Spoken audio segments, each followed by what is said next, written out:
It's time now for Countywide, a special presentation of Yavapai Broadcasting News. Join News Director Paul David and News Editor Philip Catafamo as they talk with our community's leaders, newsmakers, and people in the know. You'll hear about the hot topics in Yavapai County that affect all our lives. And now here's today's Countywide.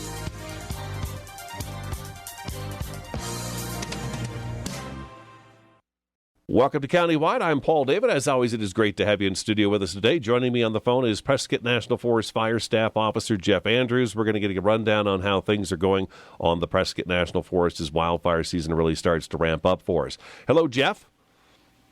Hello. Good morning, Paul. Welcome to the studio. It's always great to have you in. Let's get right into it. I've talked with Coconino National Forest, and they've got a nice, they've had a nice snowpack. They've had some rain, and it's been kind of a wet April and late March so far. I imagine May is typically a very dry season for us. It's the hottest and driest in June as well. But we've had some fires show up now. Kaibab National Forest had a 15-acre wildfire recently. We've had some fires start with what would be presumed sparks from chains along I-17 just this past weekend. There were a few of those, and then we've had some other fires that may or may not have been caused by the public doing some work in the yard and stuff like that. Nevertheless, the point is that we're always in wildfire season, but it's definitely starting to ramp up. How are conditions right now on the Prescott National Forest? Well, all in all, we're looking pretty good. We've had a fairly good snowpack and moisture. These last handful of months, we've had really good moisture across the forest. And really all of our weather stations, we track weather at 4 different stations, and they're all reporting above normal moisture, anywhere from, I think it's around 130% all the way to 200%. So rainfall's good. And then, of course, just this last handful of days, we had some pretty widespread rain across the forest, I think anywhere from, a tenth to 3/4 of an inch. So pretty good moisture, and we're looking pretty good. Conditions are shaping up very similar to last spring. We're in much better shape than we were in 2018, and all indications are it's going to be a little bit of a staggered start to the season. Maybe I would classify it as normal, but all in all, it's been a good winter, and we're comfortable with where we're at right now. I think you'd agree we'd like to push this wildfire season back as far as we possibly can. That's the fact. We always would like to do that. Unfortunately, that's one of the things that's not optional in our business. We're always going to have fires, and wildfire response is always going to be necessary. Are you seeing a lot of folks showing up on the forest on the weekends? There's a lot of things people can't do right now, but one thing we still can do is go out in the forest and camp on the weekends and stuff. So are you guys seeing an increase? Yeah, we are. It's been fairly busy. We're not quite to the peak visitor usage that we would see on our big Memorial Day or July 4th weekend, but definitely there's an uptick across the forest with folks camping, recreating, hiking, all the above. All of our sites are seeing an uptick. How did work go over the winter in terms of just pile burning is usually in the winter, some prescribed burning. Did you guys get a lot of that work done over the winter months? We did. We had a great year. Just looking back at 2019, in terms of prescribed fire, we completed somewhere around 12,000 acres of prescribed fire in 2019, about 3,000 or 4,000 acres of mechanical treatment, whether it be field breaks or brush crush or mastication in the chaparral. And so we've had a pretty good year in terms of restoration and fuels management. We're pretty successful in burning a number of piles that we've got out across the forest for some of our activities. And so, yeah, we had good success out there. You guys have been working pretty hard around the urban interfaces, haven't you? For sure, we have, yep. Is there any particular area that you are focused on more than others that just really need that attention?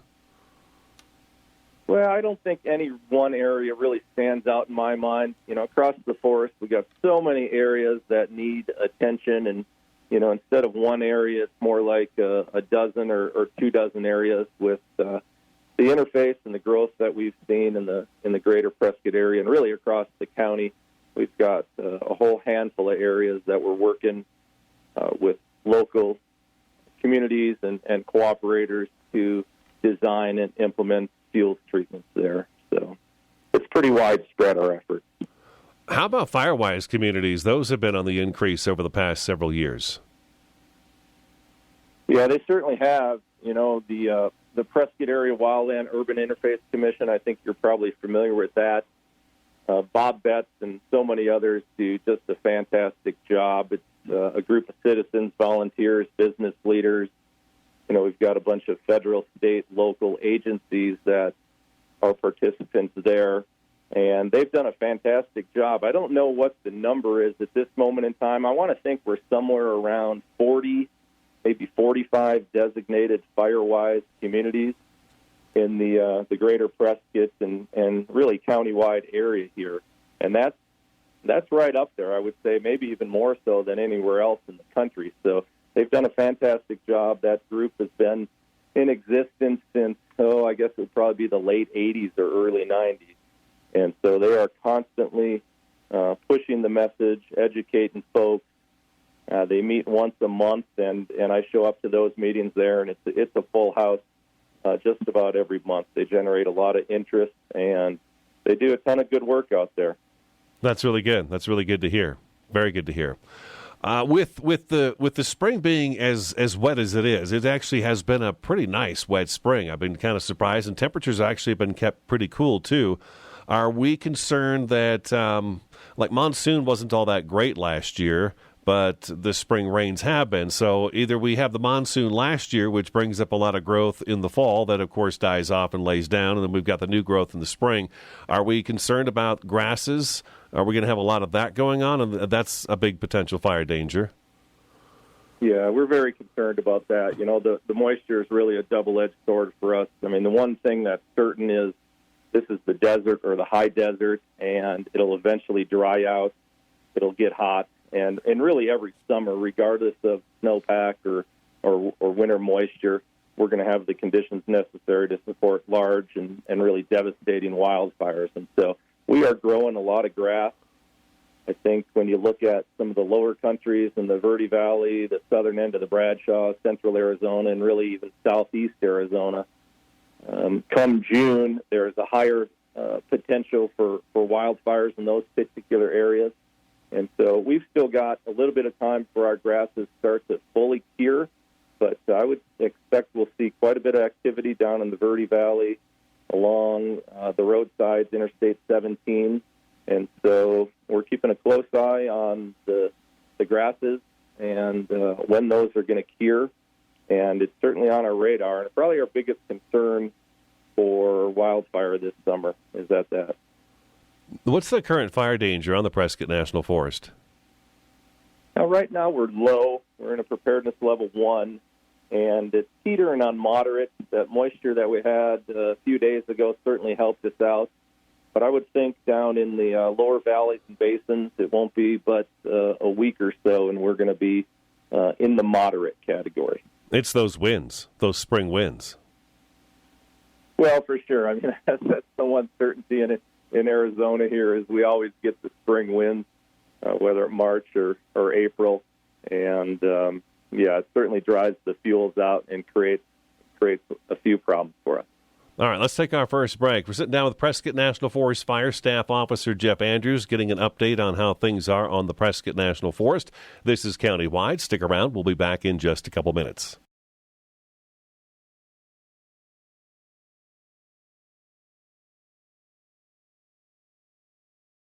Orkin has pest control down to a science. When your business chooses Orkin's Precision Protection Program, you get a tailored pest control program for your specific industry and environment. Your business can benefit from over a century of experience, training, and scientific knowledge that define the Orkin man. Maximum protection, minimum exposure, backed by one of the industry's most comprehensive guarantees.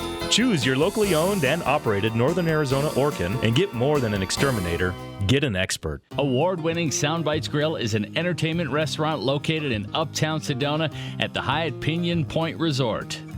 Open for lunch and dinner, featuring fresh fish, all-natural hand-cut beef, even a full vegan menu. Family friendly, open 11:30 to 9. Late dining on Friday and Saturday. Soundbites Grill has some of the best views of the Sedona Red Rocks. Offers world-class entertainment, food, fun, and music. Are you struggling to overcome an addiction, depression, insomnia, or a weight problem? Then it's time for you to meet with Dr. Elaine Kissel, award-winning, world-renowned hypnotherapist, author, and mind trainer. Now you can get her help from the privacy and comfort of your own home. Let Elaine Kissel create a personalized hypnotherapy plan to overcome your problem forever. Call 844-4KISSEL now for a discounted evaluation appointment. That's 844-4KISSEL. So, I just moved in with this family, and it's embarrassing. The little one, he likes to go outside and crawl around in the giant litter box. I don't know what he's doing. I mean, I was born and I knew how to use the litter box. Look at that. That's disgusting. Oh, poop already. You're making me nervous. Oh, okay, I can't look at this anymore. I really hope he grows out of this, for his sake.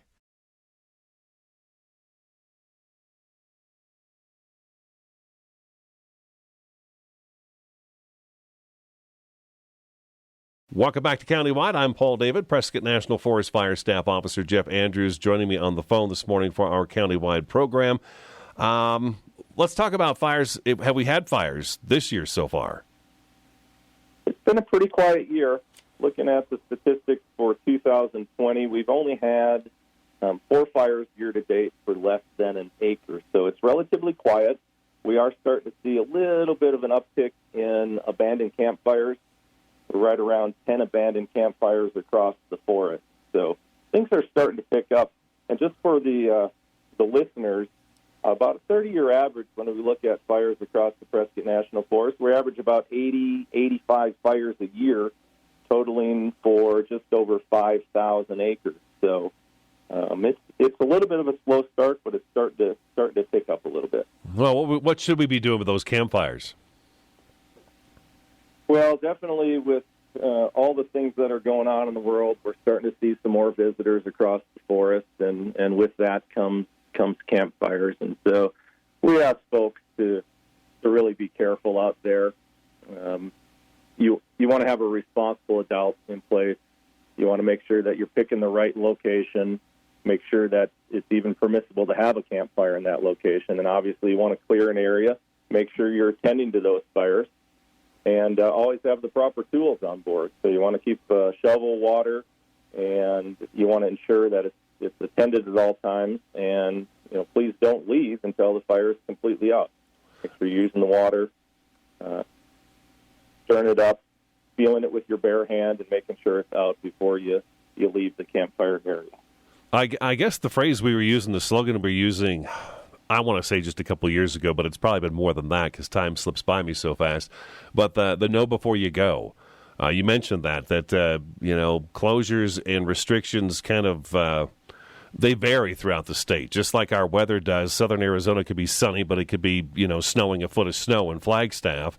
The same thing applies with fire conditions across the state. It varies very differently from one elevation to another.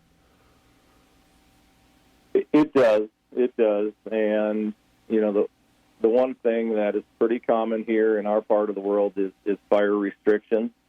We're not at that point just yet. We are constantly assessing and analyzing and working with our cooperators at the local and state level to assess conditions and determine when campfires and restrictions may be appropriate. But, yeah, you always want to know before you go. You want to check with your local Forest Service office. There's a ton of information out there on websites that will inform you on whether or not it's permissible to have these campfires. So you definitely want to be educated before you go out there and enjoy the natural resources and have a fire. The other thing, too, is that you see sometimes I'll drive like the forest road that's near my house. I'll drive down it. You'll see campfires burning at noon, 1, 2 o'clock in the afternoon, right at the peaks, like 30-mile-an-hour wind gusts. So that's not a good idea to have those fires either. I think most people around here or who are from the area are typically realize that by the time the sun starts to go down, the wind starts to go down with it. There's days it doesn't, but for the most part, we really shouldn't be having campfires in the middle of the afternoon. Yeah, that's correct. You want to understand the conditions and be familiar with your surroundings.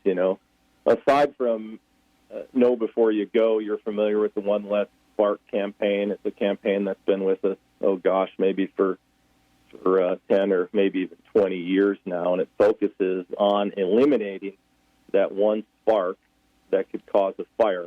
And so whether it be a campfire or equipment use, vehicle use, target shooting, whatever it is, we're targeting those activities and trying to get the message out, educating folks that we really want to eliminate that one spark that could cause a fire.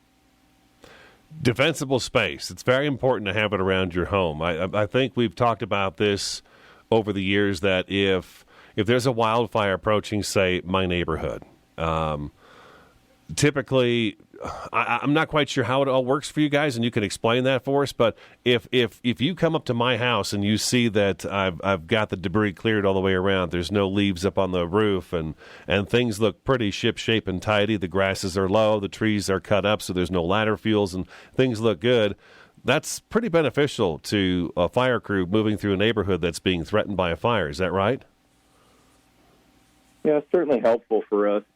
It's important to recognize and understand that everybody plays a role in whether it be fire prevention or fire response. And so if folks are responsible enough to provide and create that defensible space around their property, it helps us out tremendously. And when I mean us, I mean the first responders and the guys and girls that are out on the ground with the hoses and the shovels in these neighborhoods and in these backyards. And so there's a ton of information out on the web regarding defensible space, and it'll give you a pretty comprehensive plan on what you want to do in your particular neighborhood. So whether it's thinning trees or bushes, essentially what we want to do is we want to create that horizontal and vertical space between the flammable material. We ask folks to limb their trees, mow the grass, remove any dead and down material that might be out in the area there, relocate wood piles, clean gutters, really be intentional on the building materials that they're using for whether it be their sheds or their exterior siding. So there's many things that folks can do to help themselves and help us help them, really.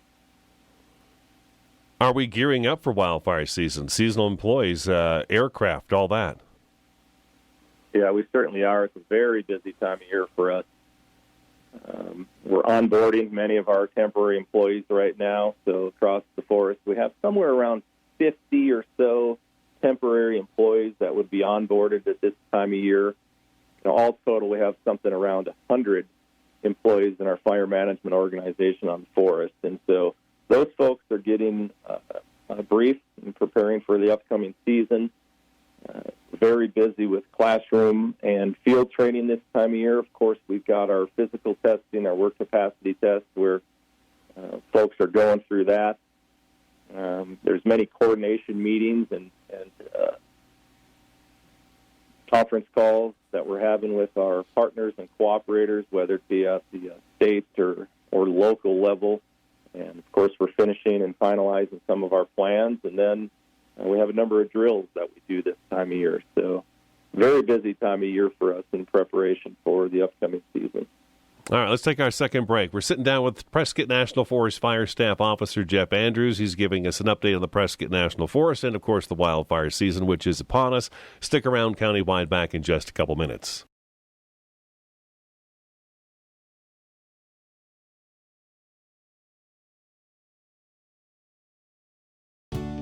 From inspiration to installation. If you need help with your decorating plan, call the pros at the Picture Window. We are your #1 source for top quality blinds, shades, shutters, and flooring. We've been in business here for 41 years, and our delightful sales staff has decades of experience. We're the locally awarded Best of the Best in both Sedona and the Verde Valley. Don't pass up a free estimate on your project. Call the picture window now. Paul Stanley here with Stanley Steel Structures. We offer shade structures that provide style, value, and performance. Our Equinox louvered roof opens and closes to give you the ultimate patio experience. We also offer Alumawood shade covers that looks like wood but lasts like steel and never needs painting or maintenance. Visit us at StanleySteelStructures.com. Contact us today and be covered tomorrow. Stanley Steel Structures. Let us add some space to your place. Been hearing about the crazy benefits of CBD? Find out how CBD can help you at Sedona's #1 resource, CBD Sedona. Come in for a free consultation and let our trained medical staff help you find the perfect product for you. Pain-relieving salves, full-spectrum oils, honeys, teas, cookies, and even CBD for pets. Ready to feel fantastic? Come on by CBD Sedona today. Turning your real estate dreams and goals into reality, I'm Claudel Johnson with Berkshire Hathaway Home Services. For more than 7 years, I've helped both real estate buyers and sellers put me and my team's extensive knowledge of the Sedona and Verde Valley area to work for you. Come see a 4-bedroom, 2-bath home with a 2-car garage. 110 Sagebrush Way in the wonderful Cottonwood Ranch subdivision is recently remodeled and waiting for you. Call us today and turn your real estate goals into reality. Claudel Johnson at Berkshire Hathaway Home Services of Arizona.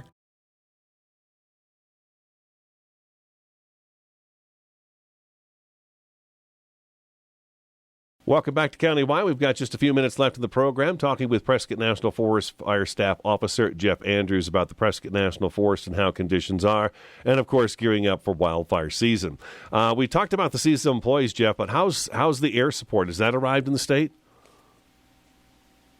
It is. We're gearing up in that category as well. As you know, we're very fortunate here in the local area to have the Prescott Airport and the Henry Y.H. Kim Aviation Facility out there.